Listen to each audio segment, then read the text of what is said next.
जय हिंद दोस्तों। आजकल क्रेडिट कार्ड जो है वो ज़रूरत नहीं, शौक बन गया हुआ है। जिन लोगों को ज़रूरत नहीं है वो भी क्रेडिट कार्ड ले लेते हैं इस वजह से, ताकि लोगों को दिखाने के लिए हो कि मेरे पास क्रेडिट कार्ड है, या फिर इस वजह से भी ले लेते हैं कि हो सकता है कभी ज़रूरत पड़ जाए। और इसके अलावा जो लोग नहीं लेना चाहते हैं तो बैंक इतने तरह के ऑफर दे देते हैं उनको कि मजबूरी में लेना पड़ता है। देखिए, सच ये है कि क्रेडिट कार्ड जो है वो बना ही है इसलिए कि लोगों को कर्जदार बना सके। वो एक बार कर्ज के जाल में उलझे, फिर उलझता ही चला जाए, उलझता ही चला जाए, उलझता ही चला जाए, इतना कर्जदार हो जाए कि कभी जीवन में डेवलप करने की सोचे ही नहीं, ईएमआई पर ही उसकी जिंदगी कट जाए। और ये चीजें लोग समझ नहीं पा रहे हैं। आजकल बैंक और फाइनेंस कंपनी सारे लोगों का ये एक तरह का प्लानिंग है कि आम जनता जो है, मिडिल क्लास फैमिली के लोग हैं, वो इसी चीजों में उलझा रहे ताकि उनका रोजी रोटी चलता रहे, उनका बैंकिंग सिस्टम या फिर फाइनेंस कंपनी है वो दिन दुगुनी रात चौगुनी तरक्की करता रहे। अब देखिए, ये बात मैं इसलिए कह रहा हूं कि रिजर्व बैंक ऑफ इंडिया का आंकड़ा 2024 की बात बता रहा हूँ, 2025 की बात नहीं बोल रहा हूँ, 2024 की बात बता रहा हूँ कि उसमें 28.5% लोग ऐसे हैं जो डिफॉल्टर है। 28.5% लोग डिफॉल्टर है जो अपना क्रेडिट कार्ड का बिल नहीं भर पाए। ये 2024 का आंकड़ा है।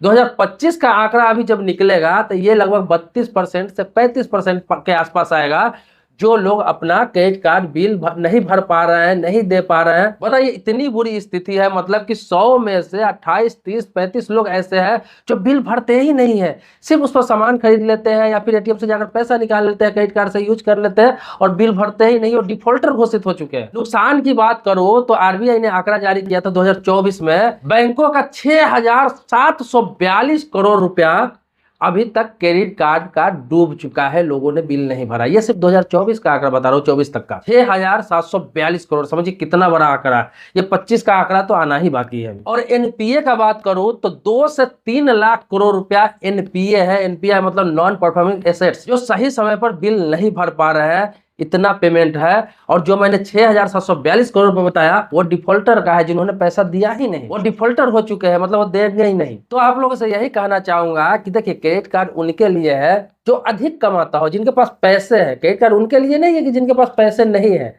या फिर इनकम नहीं है। पैसे वालों के लिए क्रेडिट कार्ड इसलिए बना है कि आपके पास पैसा है, बिजनेस है या फिर अच्छी सैलरी है, 40,000, 50,000, 45,000, 1 लाख, 2 लाख। आपको यह है कि चलो पैसा आने वाला है, मुझे 1 तारीख या 2 तारीख को मेरे पैसे आने वाले हैं, सैलरी आने वाले हैं, मेरी 1 लाख रुपए सैलरी है, 50,000 रुपये सैलरी है, लेकिन 20,000 का सामान है, 10,000 का सामान है जो बहुत जरूरत का है, मुझे वो खरीदना है, शॉपिंग करना है। तो क्रेडिट कार्ड से हमने खरीद लिया और क्या किया कि पैसा आया, हम उसको पैसा चुका दिए। उनके लिए नहीं है कि 10,000, 15,000 रुपया सैलरी है आपकी, आप क्रेडिट कार्ड ले लेते हैं 50,000, 1 लाख, 2 लाख लिमिट का। आप 10,000, 15,000 सैलरी है, 30,000 खर्च कर लिए, 40,000 खर्च कर लिए। आपको लगता है कि चलो अभी 50 दिन का समय है, जमा कर दूंगा, आपकी सैलरी भी आ गई, आपकी जरूरत में खर्च हो गया, आप जमा नहीं कर पाए, उसका नो इंटरेस्ट वाला टाइम भी खत्म हो गया, फिर भी जमा नहीं कर पाए।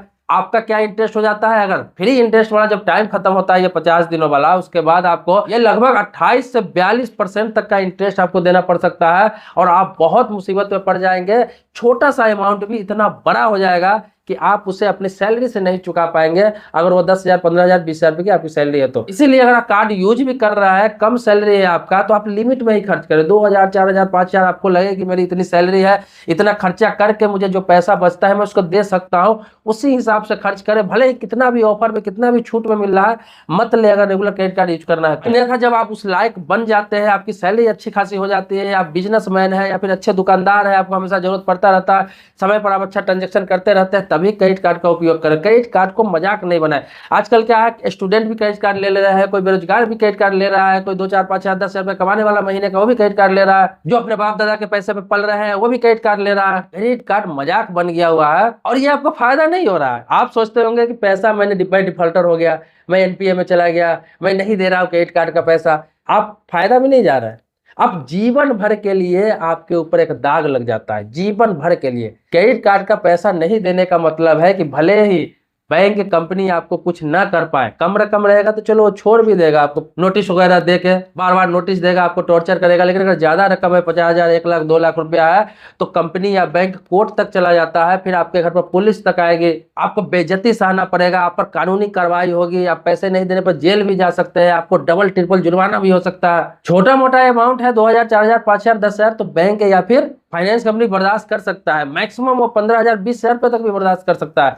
लेकिन उससे ऊपर का रकम है तो फिर आप भूल जाइए कि वो आप कब छोड़ देगा। ये तो है रकम की बात। इसके अलावा पैसा उसके बाद आप डिफॉल्टर होकर दे भी देते हैं, चाहे एनपीए में जाने के बाद दे भी देते हैं, तो आपका सिविल स्कोर इतना बुरे तरीके से खराब होता है, इतना बुरा तरीका से, कि जीवन में कोई बैंक आपको लोन नहीं देगा, कोई फाइनेंस कंपनी आपको लोन नहीं देगा। डिफॉल्टर होने के बाद तो आपको देगा ही नहीं कभी। लेकिन एनपीए में चला गया हुआ है और आप पैसा देकर रिकवरी कर लेते हैं, आप सेटलमेंट कर लेते हैं, मैनेज कर लेते हैं, तो भी आपका सिविल स्कोर इतना बुरा तरीका से खराब होता है, और सिविल स्कोर में ये चीज ऐड हो जाता है। भविष्य में आप कभी लोन भी लेने जाते हैं और लोन मिल भी जाता है किसी बैंक से, तो वही लोन जिसका सिविल स्कोर अच्छा है, जिस व्यक्ति को 8% पे मिलेगा, 10% पर एनुअल पर मिलेगा, वही लोन आपको 16%, 17%, 20% एनुअल पर मिलेगा। मतलब कि रेट ऑफ इंटरेस्ट हमेशा के लिए आपको डबल देना पड़ेगा या 1.5 गुना देना पड़ेगा, ये सिस्टम हो जाता है। और डिफॉल्टर है तो आपको तो लोन कभी जीवन में मिलेगा ही नहीं। तो ये एक दाग हो जाता है आपके लिए। बैंक के लिए आप चोर हो जाते हैं, बैंक के लिए आप बेईमान हो जाते हैं। सीधा समझ लीजिए कि आरबीआई के लिस्ट में ही आप चोर बेईमान साबित हो जाते हैं। आपको हमेशा गलत नजरों से देखा जाता है पैसे के लेन देन के मामले में, क्योंकि आजकल कुछ भी लेने जाते हैं कहीं भी बिना सिविल स्कोर का कोई काम नहीं होता है। तो सिविल स्कोर अच्छा रखिए, वैल्यू बना कर रखिए, पैसा जितना इनकम है उसी हिसाब से खर्च करिए। ये क्रेडिट कार्ड जितनी अच्छी चीज है उतनी बुरी चीज भी है। क्रेडिट कार्ड मैंने कहा कि ये खराब चीज नहीं है, लेकिन आप लिमिट में यूज कर रहे हैं, अपने अर्निंग के हिसाब से यूज कर रहे हैं, अपने व्यवस्था देख के यूज कर रहा है कि मुझे 10,000 रुपये आने वाला है तो मैं 5,000 ही खर्च करूंगा, 5,000 क्रेडिट कार्ड का दे सकता हूँ, उसी हिसाब से आप खर्च करेंगे। तो ये नहीं कि आपकी इनकम, मैं बार बार बता रहा हूँ कि 10,000, 15,000 ही है, लोग कर लेते हैं भाई, हो जाता है, फ्लो में दोस्तों के साथ है, रिश्तेदारों के साथ है, या फिर कहीं कोई ऑफर में कोई चीज मिल रहा है, लोग ले लेते हैं क्रेडिट कार्ड पर। बहुत लोग तो ऐसा भी करते हैं कि अपने क्रेडिट कार्ड पर दोस्तों को मोबाइल दिलवा देते हैं, कहीं पार्टी करने जाते हैं क्रेडिट कार्ड पर बिल पेमेंट कर लेते हैं, उनको अंदाजा ही नहीं रहता है कि इसको देना भी है मुझे। ऐसे ऐसे डिफॉल्टर हो रहा है। और डिफॉल्टर जो हो रहा है इसमें ज्यादातर आपको बता दूं 70 से 80, 90% लोग बहुत ही कम एज के हैं, युवा है, सारे लोग 20 से लेकर 40 वर्ष के बीच के हैं। तो जहां तक हो सके क्रेडिट कार्ड से बचिए, आप बचिए, जब तक बचिए तब तक कि आपको ये ना लगे कि इतना पैसा मेरे पास आ रहा है महीने में, जितना कि मैं 10-20 हजार रुपए खर्च भी कर दूं तो मुझे फर्क ना पड़े। तो जितने भी स्टूडेंट है, बेरोजगार है, वो लोग सावधान रहे। मैं आपको अवेयर कर रहा हूँ, जानकारी दे रहा हूँ। कितना भी बैंक ऑफर दे रहा है, कोई क्रेडिट कार्ड देने के लिए तैयार है, आपको 0 एनुअल चार्ज पर दे रहा है, फिर भी मत लीजिए, मत लीजिए। वो सिर्फ एक फंसाने का जाल है। आपके हाथ में एक बार क्रेडिट कार्ड आ जाएगा, आप उसे यूज करेंगे ही करेंगे, आप खुद को नहीं रोक पाएंगे।